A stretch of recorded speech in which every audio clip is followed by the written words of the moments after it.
here right now, ne? I'm thinking there's quite a number of cars in the market that are due a refresh. And I'm thinking, I spoke about the Volvos when it comes to their interiors. I spoke about, no, did I speak about this one? Yes, I did. When we did the main review, actually, I spoke about this. Ahmad will do this later. The Toyotas as well. I think the Fortuner and the Hilux are due a refresh as well. And yeah, this one is not spared, as I've said. Quite a number of cars in the Audi lineup. I think the Q5 as well. Thinking about the A4 as well. So yeah, I think there's quite a number of cars. But this one, actually, let's go. Probably we'll talk about it in a bit. But yeah, that is the camera system. And you can see that it's not necessarily the plushiest camera system, not the clearest. But hey, it does the job. It's clear enough for you to see at night. Can't really complain much about it. But yeah, you know, in the market right now, camera systems, we do have cars that are actually much better.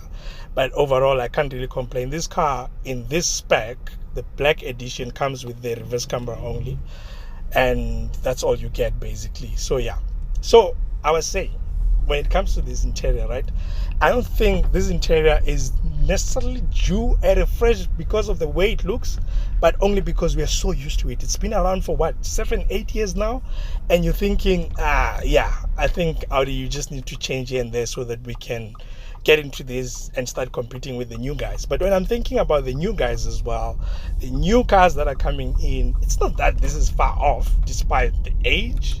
I mean, you can see the screen is quite crisp. Changing now to sport, but you can see that it's quite crisp. It's clear. Even the instrument cluster in front of us, I think if this was coming in now with this design, I wouldn't think that it's actually far from the current age of designs. It's just a matter of moving the screen up or down. Then you're saying, oh, that is something new.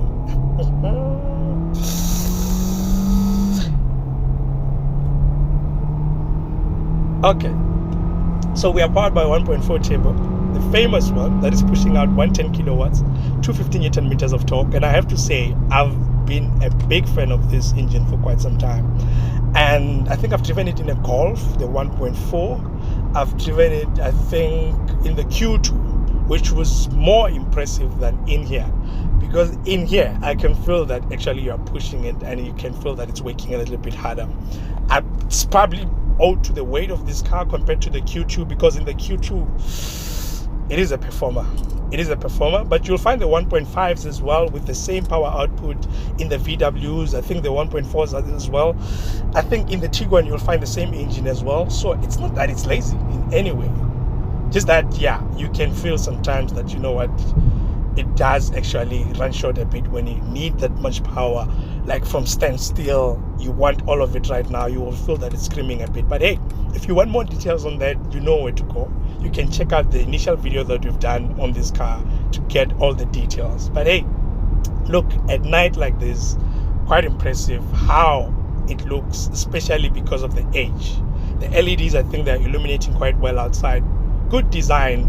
Even when it came out, I did think it was a good design. The way that they did these lines outside on the DRLs, all the way to the way the language of the design language rather, is talking to the rear as well.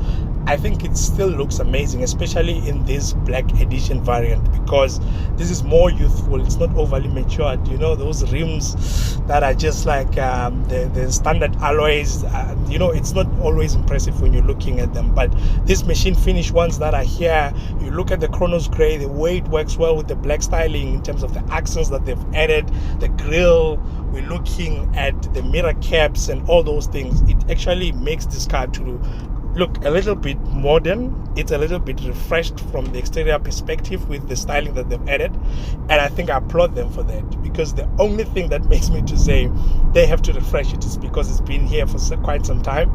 That's basically the only reason, but otherwise I don't think it looks bad. Even at night, when you jump inside, you'll see as well that they did use like a lot of LEDs for the ceiling lights, interior lights, I mean, in terms of that, of course. And then when you look at the lights illumination as well, you'll see that it's like ice white. you can't go wrong with this white. Of course, when it comes to the button illumination, there is subtle ambient lighting which is not appearing on camera, but I can tell you that it's adding to that huge a bit to say that now, you know, at least the car feels modern inside and so on. And I have to say, I still like the solid feel of these cars, and I hope that the new ones, they're not going to be cutting corners, because, you know, there's a lot of competition coming from Asia.